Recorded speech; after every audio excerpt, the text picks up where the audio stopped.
Welcome to Goblin Blood Bowl channel. Work hard, hit hard, play hard. Will you survive Goblin Blood Bowl? Proudly serving Bloodwifer beer in all Goblin stadiums. Welcome to the GBBC. This episode, I will be covering the excitement, action, and heartbreak of the Proving Grounds semifinal matchups.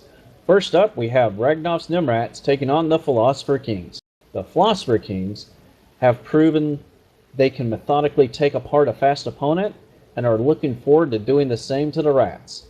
In the pregame interview, the coach Swilholm said Dead Skaven will litter the field. Ragnoff's Nimrats entered the game showing how speed can win games. The playmakers have shown they are willing to take the game on their shoulders and get the job done. The Nimrats started the match on offense and decided to be aggressive, sending their gutter runners deep. The Kings responded with a fireball, taking down the ball carrier, then gathered the loose ball while forming a cage around Yaya Khan. Nicodemus is able to blitz down Yaya, grabbed the ball, but stumbled while headed back toward protection. A scrum started to form over the ball until Temujin ran into the Radiger's fist. The Nimrats used the opening to again grab the ball, then ran down the field. The Rats made sure to cover Mr. Aegis, then watched as the Chaos team futilely tried to chase down the ball carrier. Nimrat score, ending the half 1-0.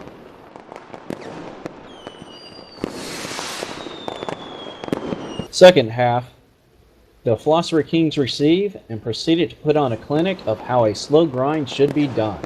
The Skaven tried their best but were unable to stop the methodical advance of the Kings.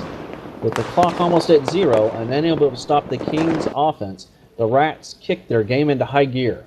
They gave the ball to Mr. Aegis, then used some deft blocking to push him forward.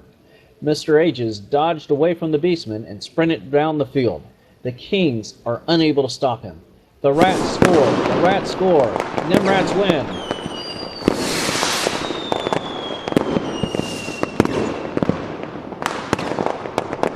Great game by both teams, with the superior playmakers of the Skaven making the difference in this game.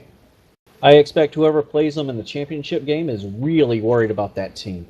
The fact they took on a good, well-coached Chaos team and was able to do that shows nobody can take them lightly.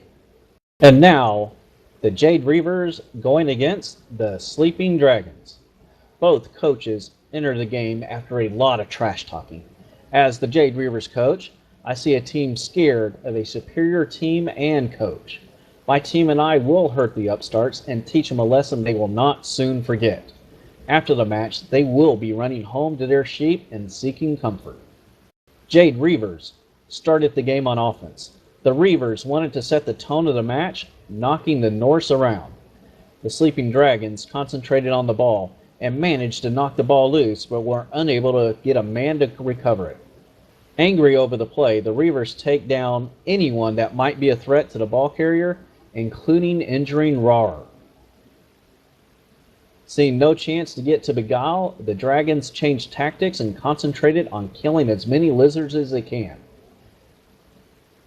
The Dragons instead watched in horror as Shocking Shelly is killed.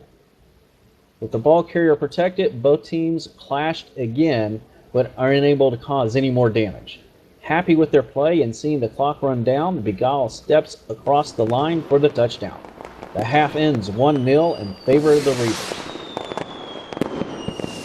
Second half, the Dragons received and started to push the ball forward. They needed a Blockosaurus to protect the ball carrier, but Jumping Jimmy failed. The Reavers took advantage of the slight opening by knocking down Duck, then grabbed the ball and screened Charm from any harm. The Skink Charm ran down the field and scored while the Norse hung their heads in dejection. Still trying to put up a fight, the Sleeping Dragons pushed down their right flank. The Reavers countered by pushing Baby Boomer out of bounds and closing off any chance to score. The Reavers then used their numbers advantage to get the ball and attempted to pass to Gloom, who failed to catch. Wanting to prevent a humiliating loss, the Dragons thrower, Duck, stopped any chance of a third score. Bah. I guess we'll just have to live with the win and going to the finals. Now, on to the finals and the Nimrats. The championship game will be the best 2 out of 3.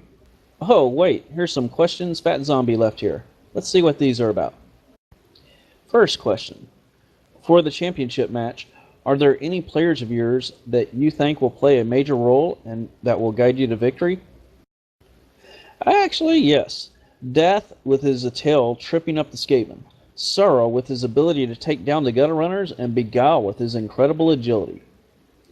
Here's the next question. Any players on the opponent's side that you may need to worry about? Taking a look at the Nimrats, I'd go with Nicodemus and Mr. Ages. First one's a thrower, second one's a gutter runner. Both are incredible and have won games for that team. Both are incredibly agile, with Nicodemus able to throw the ball deep or dodge through players with ease, and Mr. Ages for his speed and ability to score with mere seconds on the clock. I'm going to take them both out as soon as possible. After that, I'll deal with the rest of the team. Here's the third question. What is the opposition's strengths and how will you expect to counter them?